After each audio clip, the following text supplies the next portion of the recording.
What do you think of the bridge? Four-stage repair being left. If you look at it now, I think cyclists dismount. If you go to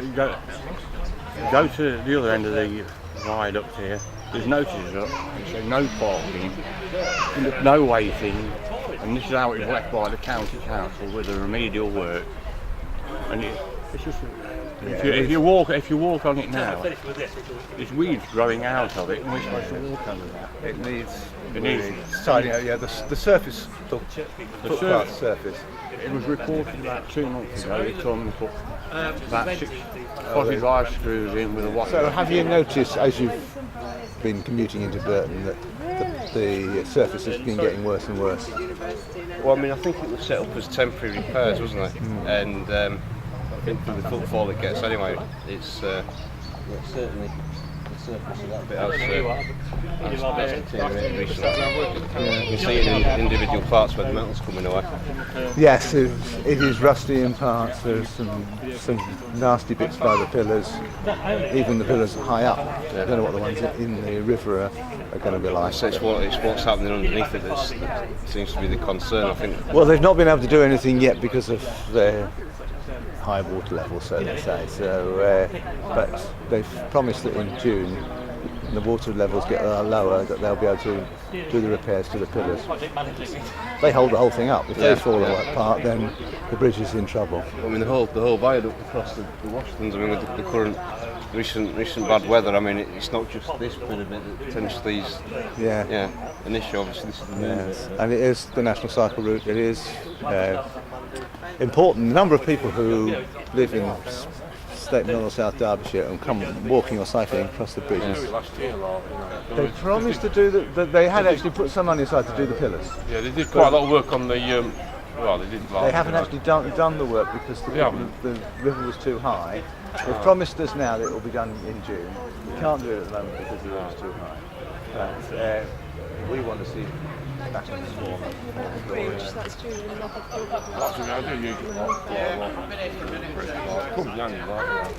Oh yeah. It's so easy to get across from here into town, and thinking of closing it down or something. No, not at all. It's got to be preserved. We want it to be preserved as it was, as a beautiful structure. And if you're stupid enough to go in the car over the bridge, but the views of the bridge, it's a fabulous structure. Oh yeah, I definitely agree with that. Yeah, definitely. It's part of Burton's history, and we've got to keep it. Yeah. I don't think it's very good. I think it needs a lot of work, remedial work.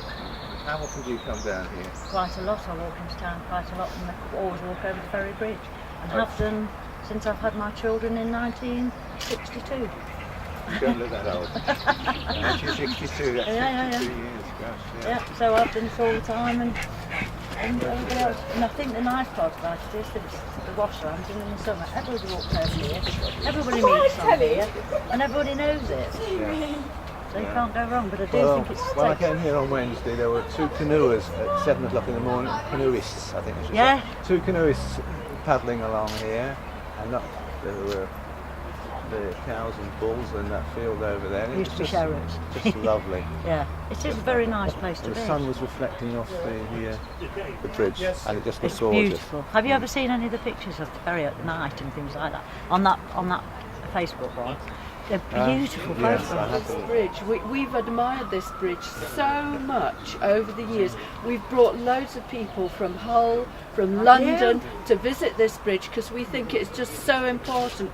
We think it's absolutely wonderful, and that was before we ever thought of buying this house. Well, with the river and obviously the Washington. It's beautiful. When I bring friends from outside the town and they know it, don't they? They don't know it's here. You walk from here down to the left of the bridge, you can walk through there and go all the way on to... And you go into town, you come back all the way over there. The gardens, always, people are amazed at the beautiful gardens. They walk across this bridge, and it's unique. I've never known another town that's got a bridge like this. And it's all in one place. Yeah, so if you come, once you walk over here for a picnic, do the swans, you take the kids. you used to have that boat as well. That, I know. Dingle Bell. There we go. We'll have to start one up. still open. Yeah. Will you? No. I'll help you. It's still open as well, that Yeah. kiosk in Yeah. the summer, isn't it? Yeah. It doesn't have an ice cream this time of year. No, but it was open the other day, which I was really pleased with. Yeah. Yeah. Yes, yes. Yeah, it was. Yes, it was. Yes, we've been buying ice cream from there. Do you come here regularly? Well, further right now, I've been to some time. I usually walk across the bridge into the town. Yeah, it's a lovely walk, isn't it? It's lovely, lovely When that was walk. yeah. And this building, this is one. To say this is my favourite building is as an understatement. It's just lovely, but it is looking a bit seedy and tired at the moment, isn't it? Yes, it's been up a long time, hasn't it? And they're doing some restoration. Yeah, 125 years next week. 125 years old next Thursday. Yes, it is, yes. Yes, that's all right. Yes, it's a good old bridge. It's Yeah. quite an achievement because it's locally made, isn't it? Yes, yeah, and well, it's such an iconic view. If you stand down there, you've got the river in the front, then you've got the bridge, you've got St Peter's Church, you've got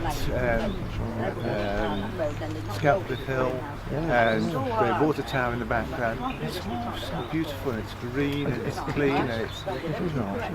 You forget the smoke from the breweries and the filth got pumped into the river years ago. Yeah, that's right. What are your recollections and memories of this bridge then? Well, not being a local, yeah, but it's a lovely structure. I actually took some photos around here when I was responsible for the area, and I'd just been to Hereford and I got a load of photos of the area there, down by the river, and their bridge, and I mixed them up and sent them out to different people, and everybody actually, nobody knew which area was which, but they all picked the pictures of Burton as the nicest to visit. Yeah. Well, having done the Anglesey Bridge recently, black and white, then it didn't make more sense. So that was Plum and Gardenia as well, was it? I don't know about the Anglesey Bridge, but I know that was so it's like the Grain Warehouse, the Brew House, they were all done in those old corporation colours. The Grain Warehouse, I thought that must be the rail on Midland Lake, or was there? I think they were very, very similar colours, weren't they? I know it was a heritage one and they had to get it right. Yeah. It's quite appalling, to be honest. The main thing I've got a problem with is, if you notice every so many yards there's a bump in the ice, it seems to just collect around it.